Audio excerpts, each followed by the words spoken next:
안녕하세요. 저는 일상에서 흔히 일어날 수 있는 소재를 가지고 브런치 스토리에서 아내와 함께 글을 쓰고 있습니다.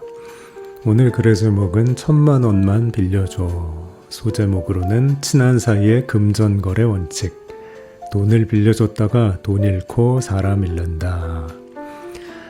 대학교를 졸업할 무렵 아버지가 만약 친한 친구가 1000만원을 빌려달라고 하면 어떻게 할 것이냐라는 질문을 하신 적이 있다.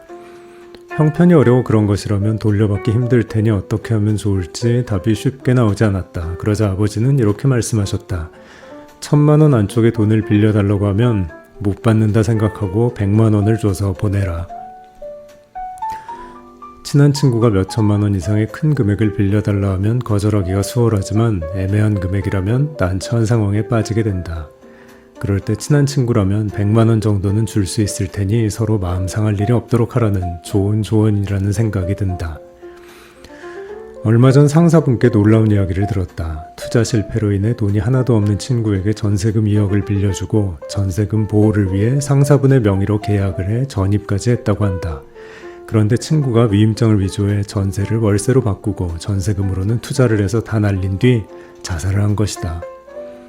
위임장이 위조되었음을 증명하기도 어렵고 이미 가족은 상속 포기를 한 상황이라서 돈을 받기는 불가능해 보인다고 하셨다. 이런 사례를 보면 돈이 얽힌 관계는 본질적으로 신뢰를 시험하는 구조라는 생각이 든다. 우리가 흔히 말하는 우정이나 의리는 돈 앞에서 쉽게 균열이 가기 마련이다. 상사분의 경우처럼 전적으로 믿었던 친구가 믿음을 저버리는 상황이 발생할 경우엔 금전적인 손실을 넘어 인간관계 자체에 깊은 상처를 남기게 된다. 그리고 그런 경우 감정적 고통과 실질적 피해를 모두 감당해야 하는 것은 온전히 빌려준 사람의 몫이 되어버린다. 그렇기 때문에 돈 거래는 그 어떤 상황에서도 신중해야 한다. 단순히 상대방을 돕는 선의를 넘어 관계를 유지하기 위한 명확한 기준이 필요하다. 돈을 빌려줄 때는 이 돈을 돌려받지 못해도 괜찮은가라는 질문을 스스로에게 던져보고 만약 그 질문에 확신이 없다면 차라리 빌려주는 대신 도울 수 있는 다른 방법을 찾는 것이 관계를 지키는 더 현명한 방법일 것이다. 돈은 때로 관계의 본질을 드러내는 도구로 작용하며 가까운 관계에서도 금전적인 문제가 개입되면 서로의 본심이 시험대에 오르게 되기 십상이다.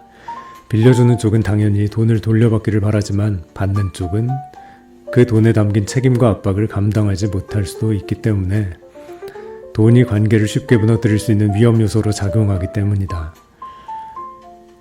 이런 위험을 막기 위해서는 돈을 빌려주는 것도 빌리는 것도 신중하게 접근하고 그 선택이 불러올 결과에 대해 철저히 숙고해야 한다. 돈을 빌려줬다가는 돈 잃고 사람 잃는다는 옛 어른들의 말씀을 기억하며 돈 문제가 관계의 시험대가 되지 않도록 분명한 기준과 원칙을 세우는 것이야말로 돈도 지키고 관계도 지키는 첫걸음이 될 것이다. 지금까지 들어주셔서 감사드리고 오늘도 편안한 하루 되시면 좋겠습니다. 그럼 다음에 또 뵙겠습니다. 안녕히 계세요.